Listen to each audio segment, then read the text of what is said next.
கதையின் நாயகன் Sasikumar sir. Actually ஒரு சில இயக்குனர்கள் தான் வந்து ஸ்க்ரீன்ல பயங்கரமா நடிச்சு ஒரு பெர்ஃபார்மராவும் வந்து நிரூபிப்பாங்க. அந்த மாதிரி ஒவ்வொரு ஃப்ரேம் பை ஃப்ரேம் தான் ஒரு நடிகன் அப்படின்றதையும் எல்லா இடத்துலயும் ப்ரூவ் பண்ற ஒரு இயக்குனர். ரொம்ப காதல் சினிமா மேல. அவர் ஒரு சின்ன ரோல் பண்ணியிருந்தாலும் சரி, ஒரு பெரிய ரோல் பண்ணாலும் சரி, அவ்ளோ அழகா அத வந்து ஸ்க்ரீன்ல கொண்டு வருவாரு. இன்னைக்கு பேசின எல்லாருமே சொன்னாங்க, சசிகுமார் சாருக்கு தன்னுடைய கரியர்ல இது ரொம்ப முக்கியமான படமா இருக்கும் அப்படின்னு சொல்லிட்டு. அவருடைய லுக்ஸ்லயே அது அவ்வளோ அழகா தெரியுது. Thank you so much sir. இந்த மாதிரி கதைகள் நீங்க தேர்ந்தெடுத்து பண்றதுக்கு ரொம்ப நன்றி. ஒரு சில வார்த்தைகள் ப்ளீஸ்.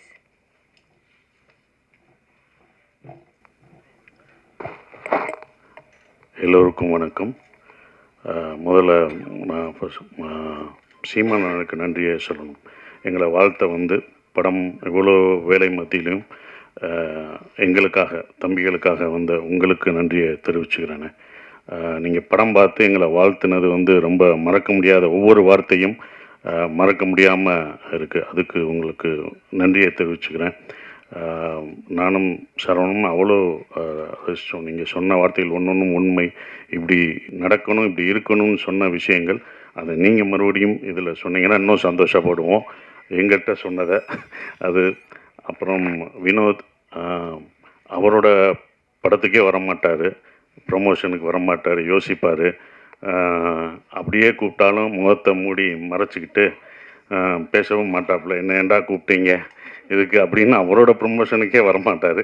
ஆனால் சரவணனுக்காக இங்கே வந்தது வந்து ரொம்ப சந்தோஷம். எங்களை வாழ்த்துனதும் வினோத் வந்து அவ்வளோ சீக்கிரம் யாரும் எந்த படத்தையும் எங்களை பற்றிலாம் சொல்ல மாட்டார்.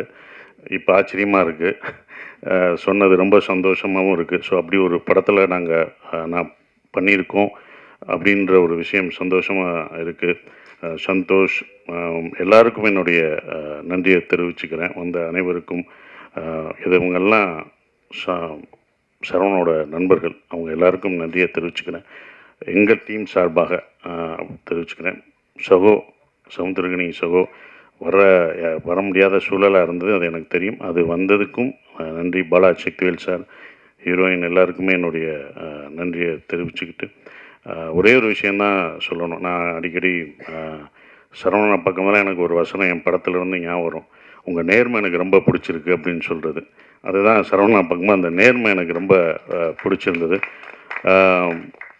இந்த படம் சரவணோட பொதுவாகவே எனக்கு சரவணன் எப்படி பிடிக்கும்னா, மற்றவங்க பிரச்சனைனா குடும்பம் பொண்டாட்டியெல்லாம் விட்டுட்டு போய் முதலாக போய் நிற்கிற ஒரு ஆள் தான் சரவணன். நானே சொல்லியிருக்கேன், எதுக்குங்க வாங்க வேலையை பார்ப்போம் அப்படின்னும். ஆனால் எல்லாத்தையும் சாப்பிட்றதெல்லாம் விட்டுட்டு போய் முதலாக போய் நிற்கிற ஆள் அவர் தான்.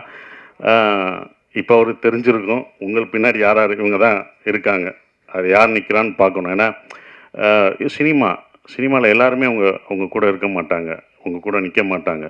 இப்போ உங்கள் கூட யார் நிற்பாங்க அப்படின்றது சினிமா உங்களுக்கு ஒவ்வொரு தடவையும் கற்றுத்தரும். அதில் இருக்கும். உங்கள் கூட எப்போதும் நாங்கள்லாம் இருந்தாலுமே எப்போதும் கடைசி வரைக்கும் நிற்கிறது உங்கள் மனைவி தான், கலா அக்கா தான். அந்த ஓரமாக நின்று ரசிக்கிறாங்க பார்த்தீங்களா? எந்திரிங்க, இப்போயாவது எந்திரிங்க. அவங்க தான் இந்த படத்தில் எங்களை விட கஷ்டப்பட்டது. நான்லாம் கிடையாது, அந்த அடியெல்லாம் ஒன்றுமே இல்லை. நான் வருத்தப்பட்டேன்னு பாத்திரம் கழுவிட்டு இருப்பாங்க அவங்க டீச்சரு. அந்த வேலையெல்லாம் லீவை விட்டுட்டு மன்னிச்சுக்கோங்க, அவங்க கணவருக்காக வந்தாங்க, எல்லாத்தையும் விட்டுட்டு அவங்க பாத்திரம் கழுவுறதை பார்க்கும்போது எனக்கு ரொம்ப இந்த வழியெல்லாம் ஒன்றுமே தெரியாது. ஏன்னா அவங்க பசங்க அவங்க அதெல்லாம் பார்த்தோம்னா நமக்கு கண்ணீர் வரும். நான் வாங்கின அடியெல்லாம் ஒன்றும் கிடையாது. அந்த அடியெல்லாம் எனக்கு பின்னால் விருதாக கூட மாறும். ஆனால் அவங்களுக்கு அது என்ன ஆகும்?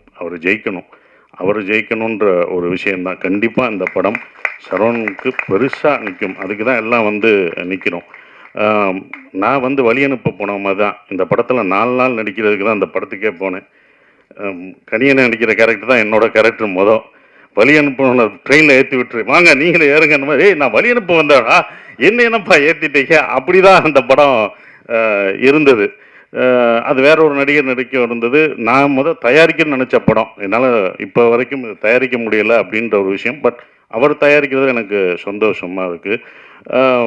அங்கே போனோடனே தான் நானே சொன்னேன், சரி நம்மளே ஒரு இழுத்து விட்டோமோ, தயாரிப்பு நம்மளும் வந்துட்டோம், இழுத்து விட்டோமோ அப்படின்னு ஒரு மனசு குற்ற உணர்ச்சி இருந்தது. அப்போ சொன்னேன், சரி நானே பண்ணுறேங்க அப்படின்னு. அவரும் கொஞ்சம் இறங்க பார்த்தாரு. எங்க உங்களை நான் வேற மாதிரி பார்க்குறீங்க, வைரவன் கேரக்டரில் நான் அப்படி நிற்க வச்சுருக்கேன், நானே இப்படி உங்களை இறக்கி இந்த சென்ஸ் இவ்வளோ கஷ்டமான ஒரு இடத்த கொடுக்குறது, அவ்வளவுதான் உங்களை நீட்டாக அப்படி வந்து நின்னீங்க, பார்த்தீங்க, அப்படி இது பண்ணி அப்படி பார்த்ததை நீங்கள் இதில் ரொம்ப கஷ்டப்படணும், இந்த கேரக்டராக மாறணும், நீங்கள் எப்படி மாறுவீங்க அப்படின்னு சொன்னார். பண்ணுவாங்க, வாங்க ட்ரை பண்ணோம் அப்படின்னு. ஆனால் அந்த கதை எனக்கு உள்வாங்கியிருந்தேன். ஸோ ஒருக்காக பண்ணுவோன்னு உள்ளே போய் முதல் நாள் ஷூட்டிங் போனோம். ஷூட்டிங் போய் எல்லாமே முதல் நாள் ஷூட் பண்ணும்போது எல்லாம் வரணும், நான் எல்லாருக்கும் வணக்கம் வைக்கணும். ஆனால் அந்த நடிக்கிற எல்லாருமே எனக்கு வணக்கம் வச்சாங்க. வணக்கம் வணக்கம்ட்டாங்க, கட்டுன்ட்டாரு. நான் அப்புறம் அவங்ககிட்ட கெஞ்சி, நீங்கள் வணக்கம் வைக்காதீங்க, நான் தான் அந்த இடத்துல வணக்கம் வைக்கணும்னு. அவங்க என்ன ஒரு நடிகராகவே பார்த்தாங்க. அப்புறம் அந்த போட்டு காமிச்சு சரியாக வரலன்னொடனே 2 நாள் கழிச்சு தான் அந்த இதுக்குள்ளே போய் கரெக்டாக நான் உள்ளே போய் அதை இவ்வளோ தூரம் நடிக்க வந்திருக்கேன். அவர் சொன்னார், நான் ரொம்ப கஷ்டப்பட்டேன் அப்படின்ற ஒரு விஷயம். ரொம்ப கஷ்டப்பட்டேன்னாரு. இஷ்டப்பட்டு தான் கஷ்டப்பட்டேன். நட்புக்காக நாங்கள் உயிரே தருவோம். அடி வாங்க மாட்டோமா என்ன? பல அடி வாங்க மாட்டோம். ஆனால் அந்த மாதிரி வாங்குறது தான் அது எனக்கு இப்போ எனக்கு அது நல்ல விஷயமா அமைஞ்சிருச்சு. படம் பார்த்துட்டு நீங்கள் சொல்லுவீங்க, இதை நீங்கள் மிஸ் பண்ணாதது நல்லது அப்படின்னு சொல்லுவீங்க. ஏன்னா நீங்கள் தான் படம் பார்த்து சொல்லணும். ஏன்னா எங்கள் படத்தை நாங்களே வந்து சொல்ல முடியாது, இப்படி இருக்குது அப்படின்னு சொல்ல முடியாது, பாராட்டிக்க முடியாது. நீங்கள் படம் பார்த்து சொல்லுவீங்க. கண்டிப்பாக நான் அதை மிஸ் பண்ணலை அப்படின்ற ஒரு விஷயம். கனியனை சொன்ன மாதிரி அந்த படமே யார் யார் இதுக்கு வேணும் அப்படின்றத எடுத்துக்கிறோம். அப்படி தான் இதை எடுத்துக்கிட்டதா நான் இப்போ நினைக்கிறேன். இவங்கெல்லாம் படம் பார்த்துட்டு சொல்லும் போதும் அதை இருக்கிறேன். ரொம்ப கஷ்டப்பட்டார். என்னென்னா ஒரு ப்ரொடியூசராக இந்த படம் வியாபாரம் பண்ணுறதுக்கு வந்து ரொம்ப அவர் இருக்கும். அவர் ரொம்ப இது பண்ணும்போது தான் எனக்கு ரவி சார் ஞாபகம் வந்தார். நான் நேராக போய் ரவி சார்கிட்ட போய் இது பண்ணுவேன். ரவி சார் எப்படின்னா சாதாரணமான இல்லை, அவர் பண்ணுவார். ஆனாலும் நட்பை தாண்டி அவர் வந்து காலமாட்டிலே பால் கறப்பார், ஏன்னா காற்றுலே வெண்ணெய் அடிக்கிறவர், ரொம்ப பர்ஃபெக்டாக பார்ப்பார். அப்படி பண்ணுற ஒரு ஆள். இவர் பார்க்கும்போது எனக்கு தான் பயமாக இருந்தது, இது எப்படி இருக்கும் என்ன இருக்குன்னு. அவர் அந்த சார் பார்த்தாரு. பார்த்தவொடனே அவர் அவ்வளோ ரசிச்சார்.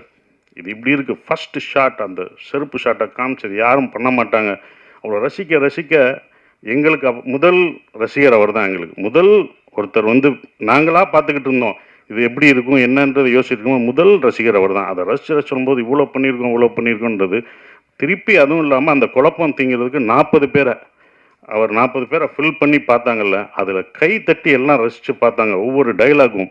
ஏன்னா சரவணனோட டைலாக் வந்து ரொம்ப எழுத்து வந்து பயங்கரமாக இருக்கும். அந்த எழுத்து வந்து உண்மையிலே போற்றப்படும் இந்த படம் பார்க்கும்போது. என்னை பொறுத்த வரைக்கும் தேங்க்யூ சார், ரவி சாருக்கு ரொம்ப நன்றி. இந்த படத்தை இவ்வளோ தூரம் கொண்டு வந்து கர்நாடகா வரைக்கும், சார் அதை நம்மளே ரிலீஸ் பண்ணுவோம் சார், நம்மளே ஸ்ட்ரைட்டாக ரிலீஸ் பண்ணுவோம்னு அவர்கிட்ட சொல்லி அது இப்போ வரைக்கும் அதை இவ்வளோ தூரம் கொண்டு வந்துட்டுருக்காரு. ரொம்ப நன்றி. உங்களை சேர்த்து வச்சதுக்கு பாலமாக இருந்த அது மட்டும்தான். அந்த பாலம் ஸ்ட்ராங்காக இருக்கணும். இப்போ வரைக்கும் ஸ்ட்ராங்காக இருக்கேன், இன்னமும் ஸ்ட்ராங்காக இருக்கணும். அந்த பாலம் அந்த பேலன்ஸ் பண்ணுறவங்களுக்கு தான் தெரியும் அதோட அப்படி தான் நான் இருந்துகிட்ருக்கேன். ரொம்ப சந்தோஷமாக இருக்குது. நந்தன், இந்த படம் வந்து அவ்வளோ நீங்கள் வந்து எல்லாம் சொல்லும்போது ஸ்லோவாக போகுமோ அப்படிலாம் இல்லவே இல்லை. நீங்கள் ரொம்ப ரசிப்பீங்க. நம்ம பார்க்க தவறிய மனிதர்களை பார்ப்பீங்க. நந்தன் ஒரு படம் அப்படிலாம் இல்லை, ஒரு பதிவு. சரவணன் வாழ்க்கையிலையும் நான் இதில் நடித்ததில் எனக்கும் ஒரு பதிவான ஒரு படத்தில் நான் நடிச்சிருக்கேன். ஒரு பதிவில் நான் இருக்கேன்றதில் ரொம்ப சந்தோஷப்படுறேன். எல்லாருக்கும் என் நன்றியை தெரிவிச்சுக்கிறேன். அப்புறம் ஜிப்ரான் வந்து இதில் அந்த மியூசிக் நான் நடக்கும்போது இந்த ஒன்றா யோசிப்போம், நம்ம நடையை மாற்றணும் அப்படின்னு. இந்த படத்தில் நடையெல்லாம் மாற்றி நம்ம ஸ்லோவாக நடந்துவோம், இதுக்கு ஒரு மியூசிக் இப்படி வைப்பாங்க அப்படின்னு நினச்சி நம்ம பண்ணுவோம். டைரக்டரும் அப்படி எடுப்பார். ஆனால் அவர் அதை ஒரு பேங்காக போட்டு மாற்றினார். ஜிப்ரான் தான் இந்த படத்தை இன்னமும் பிரம்மாண்டமாக்குனது. அந்த மியூசிக்கில் நீங்கள் மியூசிக் பார்க்கும்போது படத்துக்கும் அந்த மியூசிக்கும் வேற ஒரு தெரியும், ஆப்போசிட்டாக இருக்கும். அப்படி பிரம்மாண்டமாக்குன ஜிப்ரானுக்கு என்னுடைய நன்றிகளை தெரிவிச்சுக்கிறேன். நன்றி, வணக்கம்.